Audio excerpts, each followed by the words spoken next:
This session is on the ethics of AI. Dr. Sandeep Sacheti is a recognized leader in a data-driven decision-making and operational excellence. As a former executive vice president at Wolters Kluwer, he successfully led a global team in delivering innovative solutions in regulatory compliance and financial services that significantly improve business performance, customer experience, and employee engagement. His expertise spans a wide range of areas, including data analytics, risk management, and operational transformation, making him a sought-after advisor and mentor. Thank you, Cliff, for the great introduction and really excited to be sharing the panel with you and Tom. And from my previous comments, you probably already guessed that I'm actually more of a hopeful and a positive perspective on AI person. That said, I am not naive to think that all things are going to be hunky-dory unless we actually, as human beings, become smarter in how do we leverage and how do we actually reset our mindset, if you will.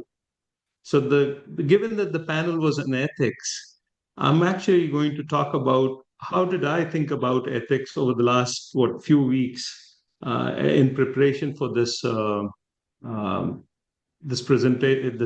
conference today. So ethics in the age of AI.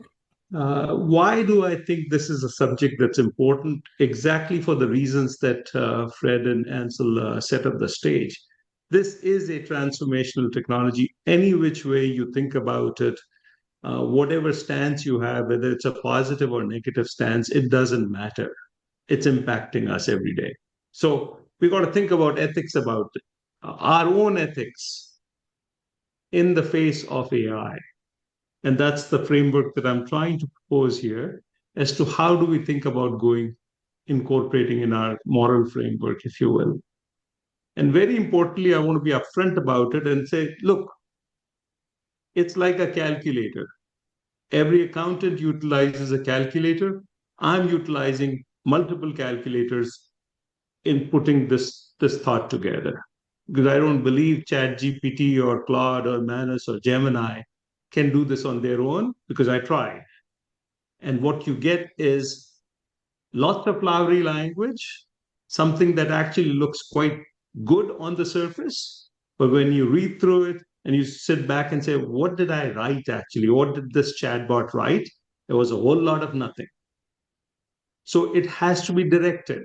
It has to be a collaborative process, and it has to be a intense process of involvement with the right set of tools and with the right set of guidance. But it does give you new thoughts too. So I would not say that it is all my pure thoughts, but I also would not say that it's a copy paste of any of these chatbots, if you will. That said, let's get into it. So why is ethics important, and how have we always thought about ethics? It's one of those things that, as far as I can remember from the very childhood, I was taught not to lie, not to cheat or harm others, respect all your elders, respect the process, etc. This is one of those things that has been embedded in the human concept from the very childhood and throughout your adult life. And history has done it very beautifully, if you will, for thousands of years, embedding this into our moral fabric of life. It's in our scriptures, thou shalt not lie.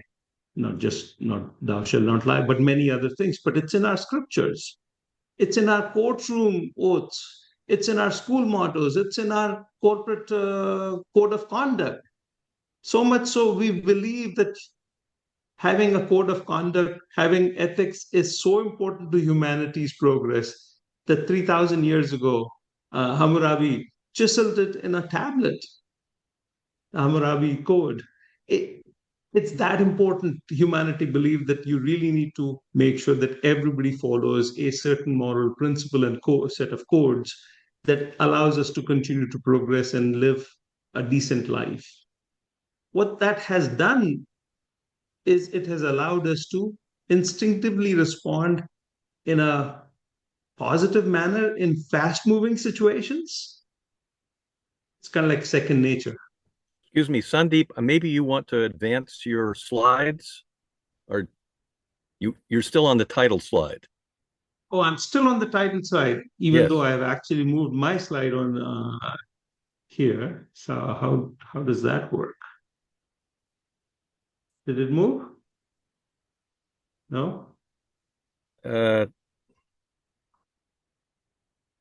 can someone with Wait. more technical ability advise him? Okay, there you go. You've moved it now. Okay, so I'm going to get out of the presentation mode, and I hope you all can still see. Let me see if I can make it bigger. That's better. How's that? Good. Okay, so I'm going to go with this. Um, my point was that this moral code that has been embedded in our DNA and our way of thinking allows us to respond to fast moving situations without a second thought, but it also allows us to think deeply on complex issues. So that fast thinking and also slow, deep thinking is a way that we have operated for millennia now. So the question is, with with AI now coming to force, we are faced with something that has superhuman powers.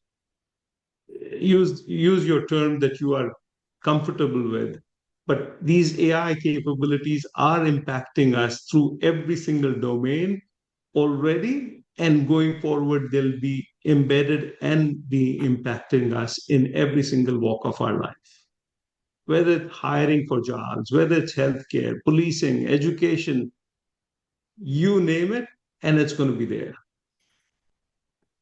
Now, I don't have a choice to say that those things are not going to appear. The previous discussion actually forces us to think about it more holistically, and I agree with that. I'm not disagreeing with the concept of that it needs to be well thought out from a philosophy perspective as well. That said, it's here. I can't put the genie back in the bottle. So, my question is, as a member of society, how should I go about updating my moral code? And as a member of a corporation and a leader of a corporation, how should I think about enhancing my decision making frameworks? So here's a very simple framework that I've come up with. This is not meant to be the be all end all framework, but it's a way to get the conversation going. Again, from a decision making perspective, there's two dimensions. Some decisions need to be made fast in the moment. They need to be almost instinctive decisions. And then there are decisions that require deep deliberation. So that's the decision framework. And from a perspective of what role do we play in society? We play a role of citizens who are just end users or recipients of somebody else's choices. How should we react to different situations? In many instances, we are also developers and designers of products, influencers, and actual coders. I used to have that job not too long ago. So I'm particularly keen on when I am in that role, when I'm in those situations, how should I behave as a person who has ability to do something? And next is, of course, I may not be designing, but I'm actually certainly influencing where the corporation is going, where we are investing or not investing, what kind of processes do we set up, what kind of governance structures we set up.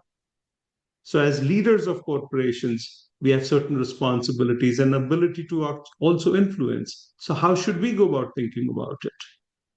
And the fourth one that I did not mention here is equally important, but it's a subject that is of far greater depth. And I thought that this time frame was not sufficient enough for us to go in that direction. Is the civil society, government institutions, government policy, and all that, how should they go about doing it?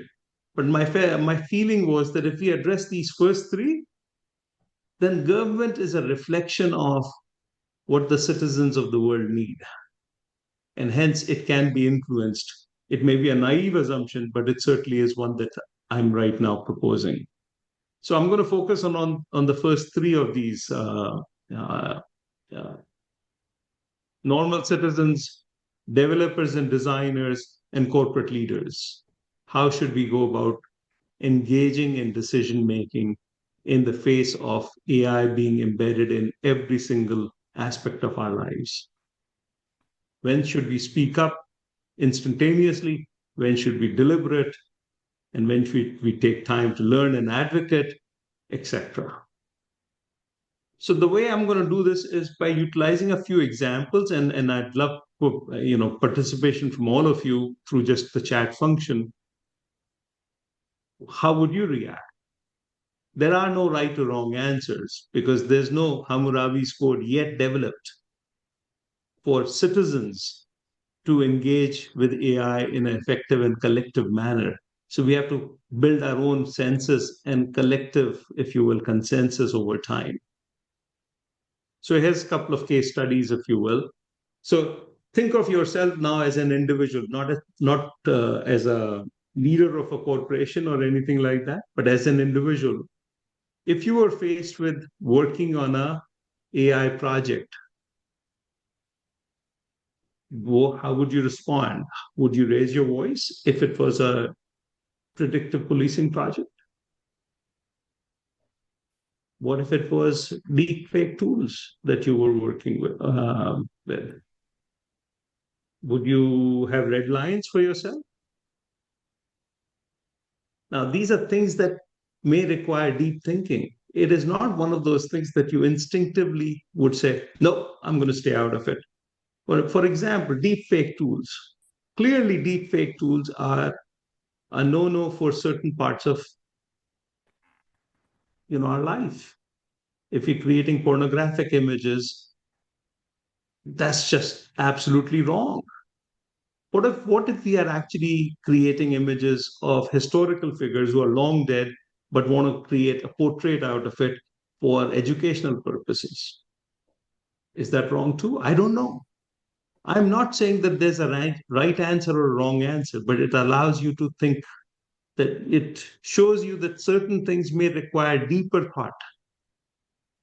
Similarly, on the other hand, what if you are a developer as an individual on a team working in a corporation and you notice that your chatbot has gender bias? What should you do?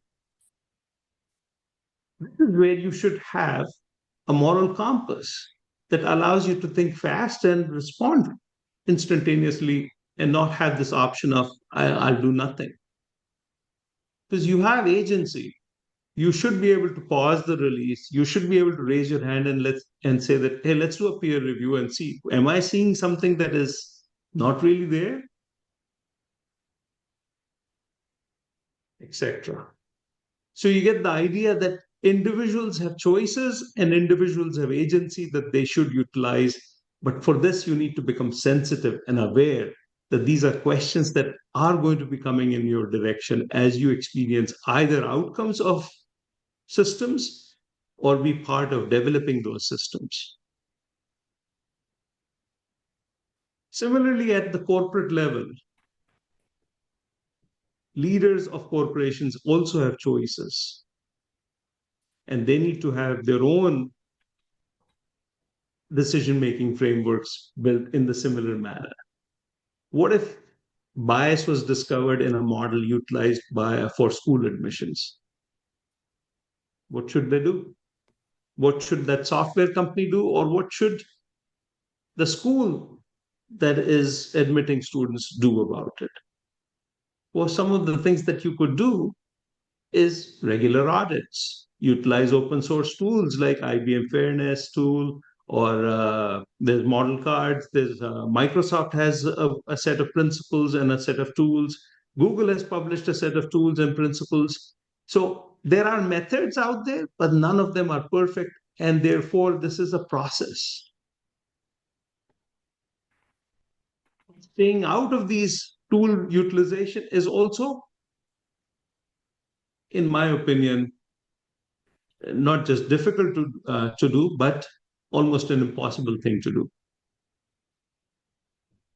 On the other hand, if a company was generating an image that misrepresented a public figure, inadvertently, let's assume, how should they respond in that situation when they are, called out? Again, these are frameworks that can be developed ahead of time so that we start to, as citizens of this world, respond in a more thoughtful manner. Dare I say ethical manner, but ethics is a matter of definition to some extent.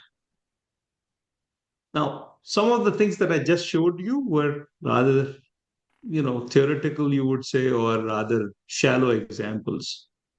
These are two headlines from the last 2 days in newspapers. The first one from Wall Street Journal, the headline article that got published today, by the way, so you can look it up. Millions of resumes never make it past the bots. One man is trying to find out why. Now, this is fascinating.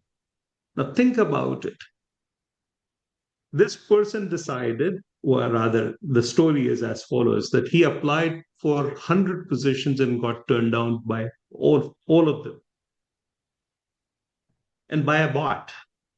So he thinks that there's some discrimination going on underneath. And it turns out that all of the companies that he applied to, the software creator or the algorithm creator was the same company.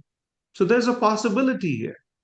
But he took the onus to actually think about, hey, I'm applying again and again and again, and I'm getting outright rejections. Is something wrong here? Well, turns out there's actually a meaningful connection where all of these things are tied to one software provider.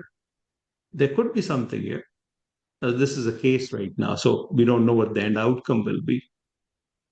But this took time for this person to notice the trend, make a choice, and raise his voice. And my hope is that this voice rising and raising by this one person will end up actually turning into a landmark case potentially someday in near future, where the software providers of this nature will need to be more diligent and more open about it.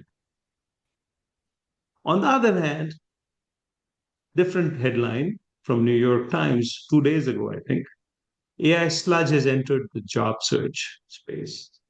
Candidates are frustrated, employers are overwhelmed. The problem? An untenable pile of applications. Now, having been on the other side of the equation where I was opening job requisitions and receiving resumes, there is just no way in today's day and age when we can review every single resume that is coming into the process. Because you're getting thousands and thousands of people hitting send button. So use of technology is essential. You can't survive without it. The question is AI helping or hurting? Well, to some extent, it's helping because it's helping me narrow down the number of candidates that I can effectively look at. But to some extent, it's also hurting because it's maybe potentially turning down applicants that are not utilizing the right terms or the right way of positioning themselves. And maybe they might be biased. So, what do you do? In as much as I say these are solvable problems, these problems are not going away. They're going to multiply. And we as a society owe it to ourselves to build a new and updated ethics code which needs to be utilized by our own behavior as well as govern our product development and corporate leadership behaviors, and ultimately the governments and the governing bodies. So, what are some of the triggers that I watch for? Are the decisions that are being made opaque? Are there biases? Is there some power gain? Somebody gains and somebody loses. Who's responsible for these choices? Who's impacted? Is there a negative harm? These are kinds of red flags that we can all watch for. Again, is this an exhaustive list? No. But it's an attempt to get the conversation going in the right direction. And if you happen to find yourself building systems What are some of the things that we can start to embed in our mindset, if you will? Build systems with transparency and accountability. Have somebody who's responsible, who has the ultimate oversight and ability to explain an understandable language on whatever the outcome was. There are laws beginning to appear in this direction, but they're far from comprehensive. Safety and security needs to be thought about.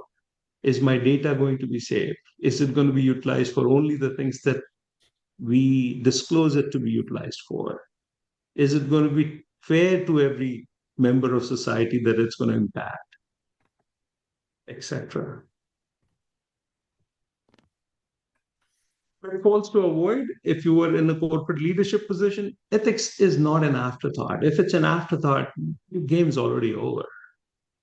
Technology is not the only fix. Technology is actually generally not the reason for the challenge. It's the culture and the process alignment that's lagging. Yes, technology moves faster than processes, but processes do need to catch up. You can't have static rules because AI is evolving really fast. And of course, we don't want to marginalize any segment of society. So, how are we ensuring that every voice is heard and everybody impacted is equally benefiting from the outcomes? So, finally, my only tagline that I would leave behind is AI ethics is not a checklist, it's a habit. And it's a dialogue that we better start now because we can't put the genie back in the bottle. And for thousands of years, humanity has survived with our current ethical code in as much as it's tattered and in as much as people keep reneging on that code. But by and large, society behaves properly. Why? Because that code has been embedded in our DNA for so long. And now it's time to update that ethical fabric of society so that we can start to behave with this new power, superpower that is being given to us.